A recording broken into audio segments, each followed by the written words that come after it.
जूता कैसे फटा हुआ आपका? सर ये जूता मैंने 2022 में लिया था, पर काफी अथक प्रयास करने के बाद रेलवे अधिकारी से मिले, जन जन इतना भटके कि मतलब दिल्ली से लेकर कर्नाटक तक इतना गए जितना कुछ कहना नहीं सर। जितना अपनी लेवल होती है उससे ज्यादा करता हूँ, पर क्या किया जाए, नहीं हो पाता तो आप जैसे लोग मोटिवेट होते हैं, फिर आगे आकर के काम करने की कोशिश करते हैं। ये माँ बाप कहते नहीं है कुछ इन चीजों के लिए कि यार आप भटक रहे हो, अब नहीं देनी सरकार ने नौकरी, सरकार ने धोखा दे दिया आपको। 2.5 साल होने के बाद अब हमारा ऐसा दिन आ गया है कि सर पढ़ाई कम, नोटिस पे ज्यादा ध्यान रहता है। क्यों? क्योंकि लगता है कि ये नौकरी अगर हो जाती है तो आगे जाके कोई और नौकरी की तैयारी करेंगे ताकि बेस्ट होगा, और ये पॉसिबिलिटी नहीं हो पा रही है सर। अभी 19 से 25 6 साल से खाली भटक रहा है वो ग्रुप डी के नौकरी के लिए, और सब कुछ पास होने के बाद ऐसा नहीं है कि ये फेल वाले बच्चे हैं। ऐसी कहानी सर कि एक भैंस गाय होता है, उसे बेच करके मैंने पैसा बाप ने लगाया है, लेकिन क्या किया जाए, अभी तक मतलब सक्षम नहीं हो पाए। बाप मतलब कोशिश करते हैं हर तरह से, मैं भी कर रहा हूँ, लेकिन आउटपुट नहीं निकल रहा है। कहाँ से करूँ ना करूँ, पैसे की इतनी तंगी है सर जिसका कुछ कहना नहीं है। मेरा नाम उजित कुमार हुआ और बिहार का जहानाबाद डिस्ट्रिक्ट से मैं बिलोंग करता हूँ, और मेरा गांव अलागंज गांव हुआ, ये काफी छोटा गांव है। ये क्या नाम बताया आपने? मेरा नाम उजित कुमार हुआ सर। उजित कुमार, बिहार से? जी सर। ये जूता कैसे फटा हुआ आपका? सर ये जूता मैंने 2022 में लिया था, पर काफी अथक प्रयास करने के बाद रेलवे अधिकारी से मिले, जन जन इतना भटके कि मतलब दिल्ली से लेकर कर्नाटक तक इतना गए जितना कुछ कहना नहीं सर। ये जूते 3 सालों में इतना बार पहने, मतलब इतना भटके जिसका कुछ कहना नहीं है सर। ये आज तक इस कब खरीदाएगा न्यू, ये मुझे नहीं पता सर। अगर ये सफलता मिलती है तभी न्यू जूता ले पाऊंगा सर। ये सच बात है, एक गरीब के लिए पैसे की कीमत वही जानता है। जी सर। और आप कितने सालों से इस एक नौकरी के लिए, जबकि सिलेक्शन हो गया, सारी चीजें होगी, मैं इसके बारे में डिटेल में आपको बताऊंगा, और उसके लिए भटक रहे हैं। माँ बाप कहते नहीं है कुछ इन चीजों के लिए कि यार आप भटक रहे हो, अब नहीं देनी सरकार ने नौकरी, सरकार ने धोखा दे दिया आपको?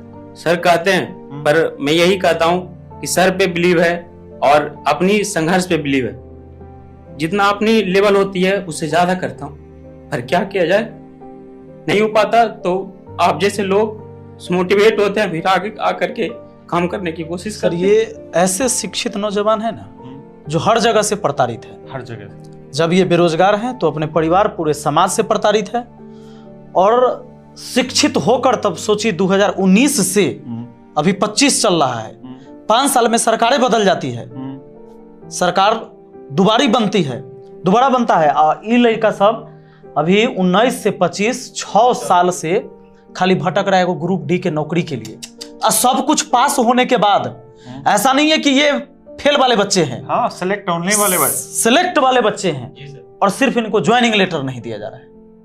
ये बच्चे हैं, अब ये प्रताड़ित नहीं तो क्या है? सर हमारी गलती क्या है? आपने रेलवे नोटिफिकेशन निकाला, आपने कहा कि 65 नंबर लाना है, बच्चों ने 65 नंबर ला के दिया। बच्चों ने, रेलवे ने कहा कि 100 मीटर दौड़ना है, मैंने 100 मीटर दौड़ा।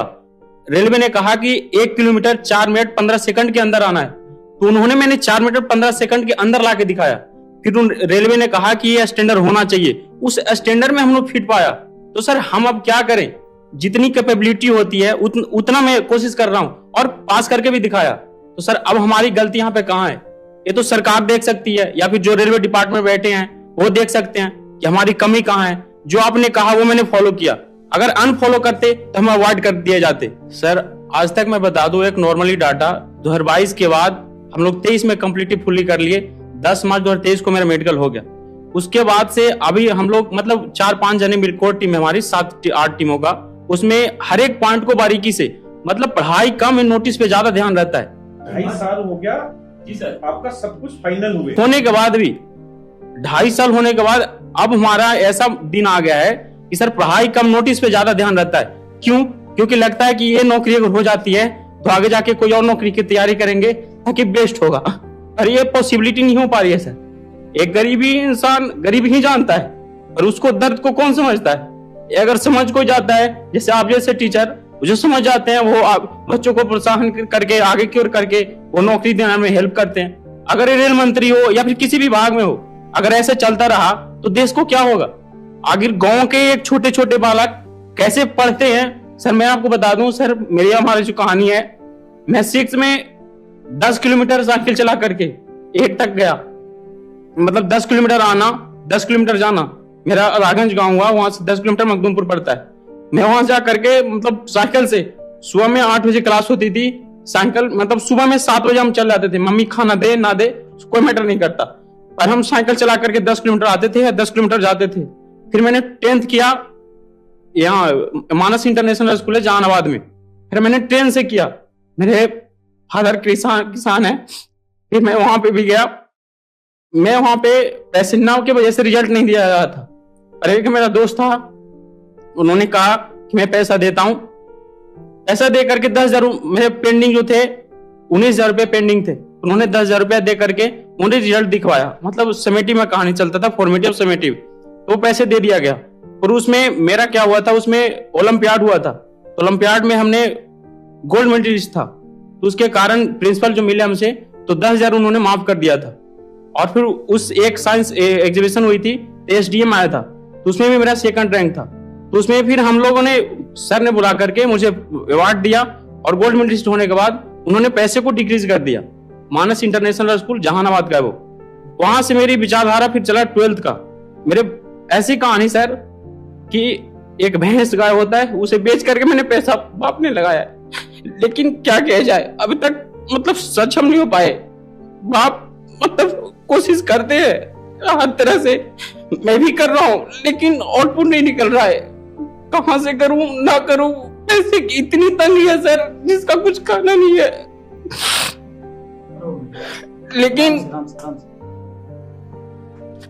लेकिन किसी वे में सर अपनी माइंड को प्रमोट करते का हो, या फिर रिक्वेस्टली माइंड को किसी तरह समझा करके, आप जैसे लोग, आप जैसे टीचर जो है एक दूसरे को कोऑपरेट कर रहे हैं, तभी हम यहाँ पे आए हैं। सर हम लोग का एक विचार था, सर के पास गए, विपिन सर के पास, उन्हें मेरी बात को 2 मिनट में, बातों को सर 10 मिनट का टाइम दिए, आ रहे हैं। एक दीपक सर थे, उन्होंने कहा कि सर आ रहे हैं। 10 मिनट में हमने वहां पे पूरी फाइल को समझाया, सर समझ भी गए।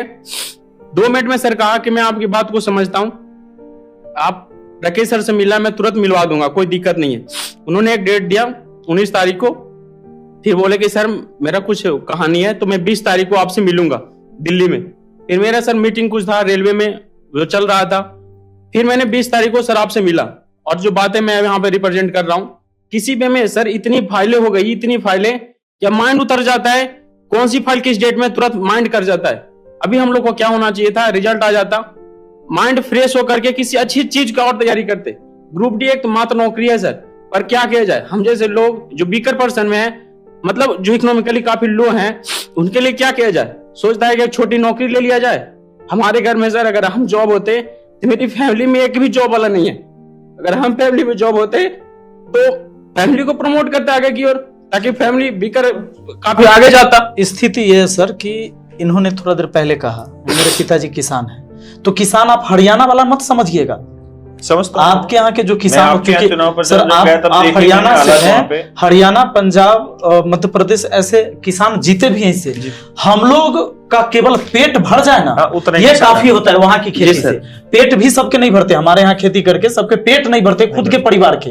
तो वो नहीं होता है कि हमारे यहाँ ये जो कहा, समझ लीजिए मजदूर हैं या मजदूर से नीचे के लोग। जी सर। और मैं आप सबको भी एक ही चीज कहना चाहता हूँ कि आप इन बच्चों का अगर दुख दर्द में कुछ मदद करना चाहते हैं ना, तो सिर्फ एक मदद करिए कि इनकी बात को मन करके ध्यान से सुन लीजिए और अपने हर भाई तक पहुंचा दीजिए इस बात को। बस उतना ही आपको करना है।